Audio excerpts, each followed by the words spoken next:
Hello there, it's Jay here from Jay's Vintage Junk, and today I thought we'd have a look at this. Now, this isn't the normal type of repair video that I normally do. This is a favour for someone. But one of my properties that I'm working on at the moment, I've got a plasterer in.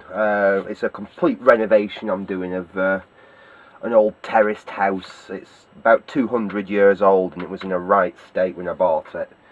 And basically I've gutted the place, I've completely refitted it, and I'm just at the point now where I've got a plasterer in who is making all my terrible looking walls look nice again. I've basically done all the plasterboarding and dot and dabbed all the plasterboard on, and I've got this chap in to actually put the skim on, because I can quite happily do a little bit of patch plastering. I can quite happily hang plasterboard and dot and dab plasterboard onto walls, but I am absolutely hopeless at skimming full walls and making them look nice and flat. And this guy is brilliant at it, and like I said, that's when it's your trade, that's your trade. And I popped down to the house the other day, and he said he knew I did a bit with electronics, and he said could I have a look at his radio. He said he'd been getting up on the one of these little trestle to plaster, and he kicked it off. It only dropped about 2 or 3 foot to the ground. He said, but it's not working anymore, and he can't get it on, and he can't plaster properly without his music. So I lent him one of my radios and said yes, I'd have a look at it and see if I could get it going for him again. It's your fairly typical plasterer's stroke builder's radio, if you can see. It's absolutely filthy. It's covered in bits of plaster, the aerial's broken, the whole cabinet's kind of coming away a little bit. It's full of cracks and chips and more plaster, and it's absolutely worthless. But if I can get it going again, it means he's got a radio to play while he does his plastering. He doesn't have to go out and spend some money on a cheap Chinese piece of crap radio, which will probably not last as long as this thing would. Like I say, it's absolutely no value at all, really. I mean, even from a collector's point of view, it's probably very early 1980s, early to mid 1980s, so it's not a collector's one or anything. I mean, where is it made? Made in Korea. Well, I'll just show you. It is absolutely, completely dead. I've got the power cable for it, and I mean, if we look at the plug that's come on it. In fact, first thing we'll do is we'll just check that plug and make sure. Yeah, I don't even fancy plugging that in with a back on like that. I've already replaced the cable and 2 of the plugs on some of his work lights because they were that unsafe. I wouldn't have them in my house. So let's have a quick look inside the plug and see what we find in here. I mean, it's not horrendous in there. We've got the correct size fuse. Let's have a look at the connections. Oh, that's a bit loose. Let's tighten that down because that was a little bit on the loose side. Let's have a look. This is an very old style plug. Nettle. If we look on the back there, that is an old. I mean, it's a Bakelite one. I may even be tempted to change that for a. In fact, it's a bit. I don't know, I might change that for a more modern plug. If it fits on alright, it fits on alright, I suppose. Well, let's put the fuse back in, it won't work without that. But the neutral there was a little on the loose side. Apart from that, it's not really an issue. It don't come up to modern code, because it's not got the little insulators on the pins there. But as I'm not changing the plug, it still actually passes a PAT test. It's only if you have to replace a plug, and it's one of these type of plugs, you can't put it back on anything else, you have to throw it away. But if it's already fitted with one and it's not cracked, then it will actually pass the PAT test. That's solid now, that's okay now. So let's plug that in, and let's see if we get anything out of the radio. So we'll plug that in. And we'll plug it into the back there, and we'll switch on, and no, the radio is absolutely dead as a doornail. We will just test this cable and see whether this the IEC the figure of 8 cable's okay. I've got one of them tape recorders that I was using the other day. I've not had a look at fixing them yet, but that shouldn't matter because they power up. So I'm going to plug this in and see if it powers up. Well, yeah, we've got the same mains hum on that, so we know that the figure of 8 cable's okay. We just have, let's try plugging it back in again. We just have a completely dead radio. Absolutely nothing there.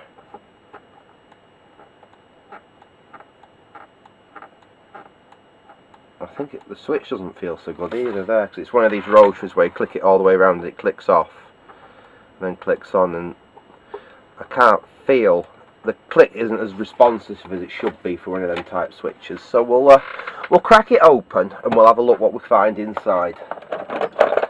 Let's have a look in here now. Let's get the battery cover off, because they usually hide a screw in there, and they have. So we'll get that screw out of there.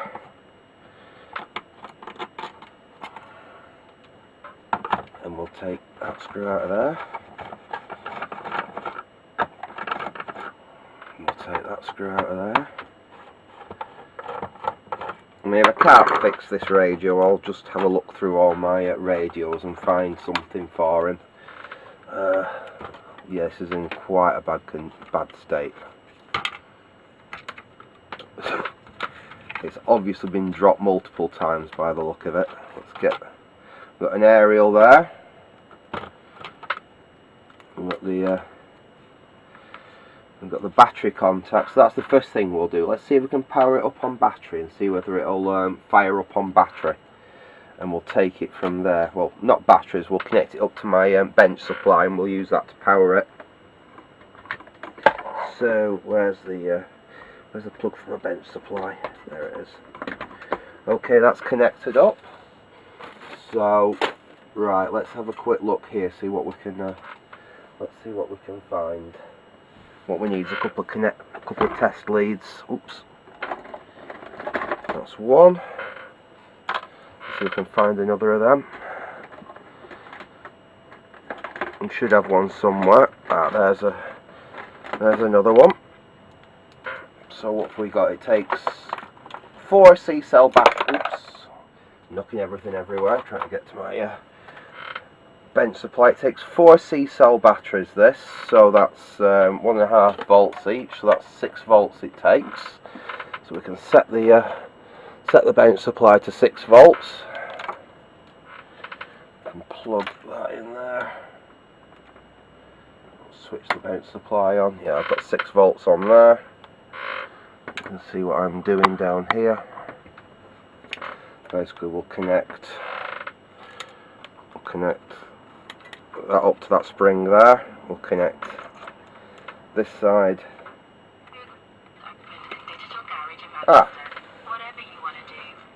Right, so obviously it works off batteries.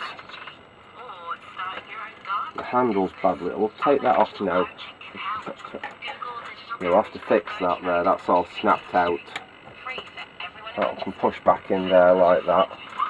Well, the radio seems to actually work from an external source, so it looks like our problem is with the power supply, the mains power supply in here.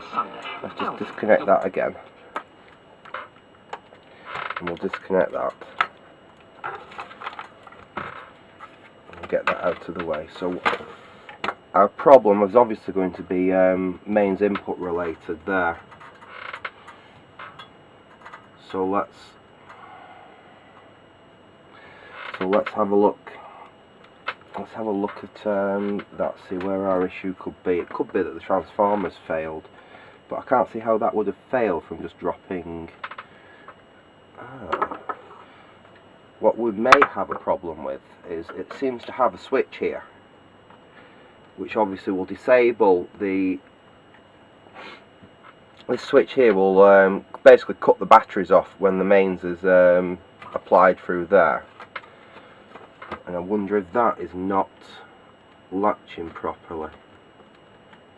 I have come across these switches causing problems in the past, especially in a radio which has got lots of dust and dirt and other detritus in it. That could be the problem there, that switch is not making contact when the radio has the mains plug connected to it. So what we can do, we'll give that there a quick blast of the old switch cleaner. We'll switch off at the mains there, and we'll try connecting the power again. Unplug and plug that a few times to see if it is that, and we can get that to free off. There we go. That's okay. And we'll also get our test meter out, because what we're going to do is we will see whether we've got some voltage coming out of the transformer. That's going to be easy enough to measure the AC volts coming out of the transformer and see if we actually got anything coming out there. So we'll set that to AC volts, and what we'll do, we'll just try the radio first, and we're getting absolutely nothing still. So let's get the old test leads. Okay, I don't know if you can see the meter there. Let's bring the meter where you can see it on the screen. There we go. And all we're going to do is we're going to test across this fuse here. So I can ground this pin. Now that's very strange. All I did was touch the board there on that ground pin, and it powered up. So I wonder if we've got a loose connection somewhere around there.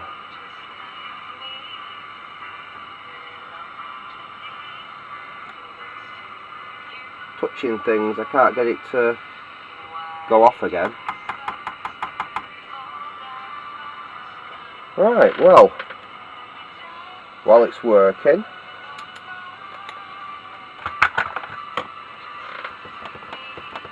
give it a bit of a whittle test.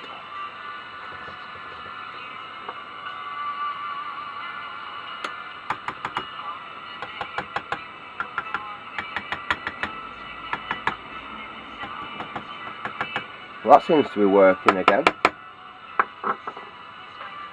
Well, let's see if we can put this back together. Disconnect that again.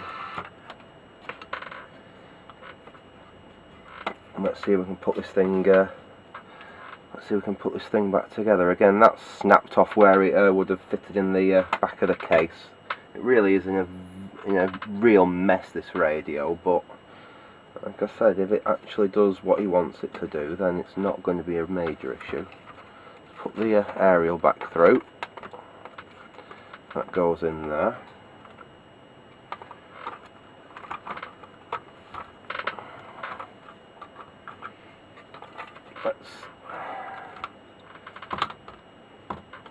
It's literally a case, I don't know how I'm going to hold this back together. It's that the case is completely splintered and cracked up. Let's have a look though.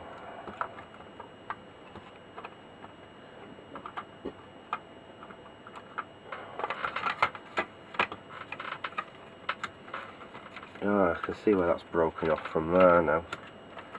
That's actually snapped off there. I wonder if there's some way I could fix that. I wonder if I've got any glue that would glue that. I could have been naughty and just melt it with a soldering iron. That might be an idea actually. Would at least hold it in position for now, for putting it back together. Let's have a go. You can always clean the soldering iron off after. Not the most elegant way of fixing something, this, but it does work. There we go. Clean the iron off again. It does stink doing that, but it does, like I said, it does work.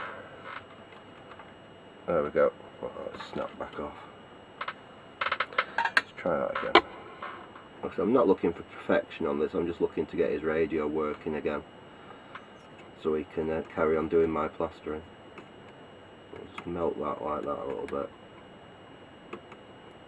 There we go, that'll do.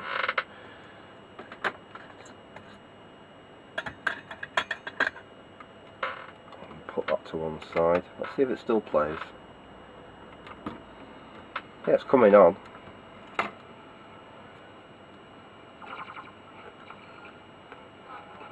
It seems to be tuning in okay.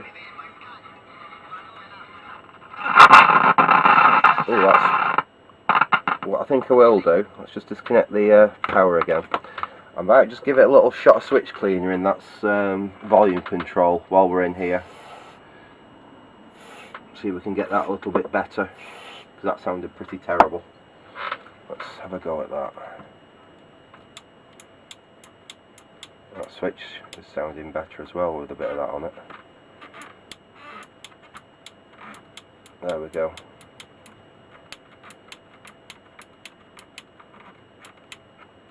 Yeah, that's definitely freed up a bit. That was a bit stiff before, and that seems to have... Hopefully that'll help. Let's have a look at that. Yeah, the aerial's stuck back down now. So let's see if we can put this thing back together and see how well it plays. Put the aerial back on there. Like that. Stick that back in position. Half the problem with putting these back together is getting it all to stay together. Right, that's back together. Let's stick some screws in it and see if it'll hold together with some screws in it. And then we'll try it again. I think it might have just been that fuse had got perhaps jarred a little bit loose, and just touching it just popped it back as it should be. And like I said, then it started playing again. I think we've lost a couple of screws out of it. I know the one there, that the plastic round it's actually missing, so there's not a lot I can really do about that. That one there. I could perhaps try doing the same thing again with the soldering iron, but I might just put some tape round it. In fact, I could do that. I can just run some tape round it and tell him I've had to tape it up. I don't think that'll matter too much for, like I said, a tradesman's radio, which doesn't really matter all that much. I'll pinch that screw and I'll stick it in there. So I don't know what's happened to the screw that should be in there, and it's the right type. Like that. Put the battery cover back on. Let's see how it plays.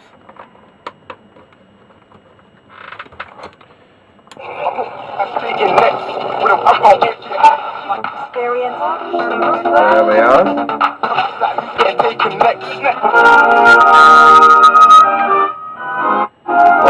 All's fine again.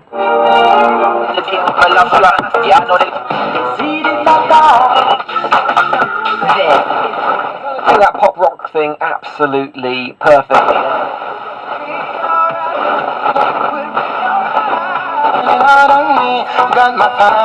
I can kind of understand why he quite likes this radio, because a tiny little compact radio like that, it does actually go quite loud and still play quite clear.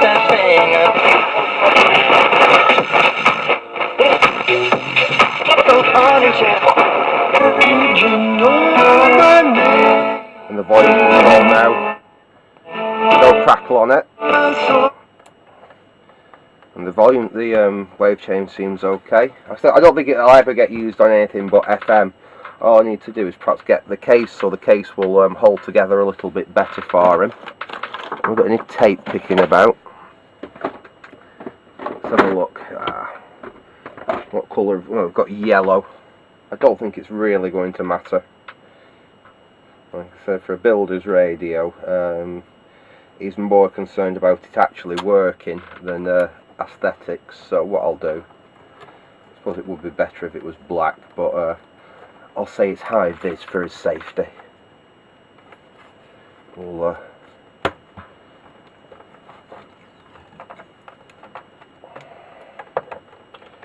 see if we can just squeeze a bit of that around there, like that. I say it's not pretty, but if it holds the radio together and it allows it to keep on using it, then it'll do nicely.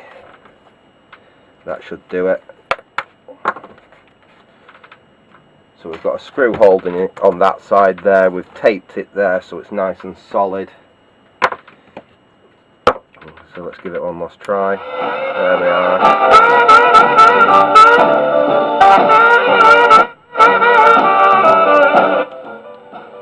Like I say, it's not pretty. It's worth absolutely nothing. But hopefully my plasterer will be pleased with that. He's got his radio working again, and I'm not even going to charge him for it.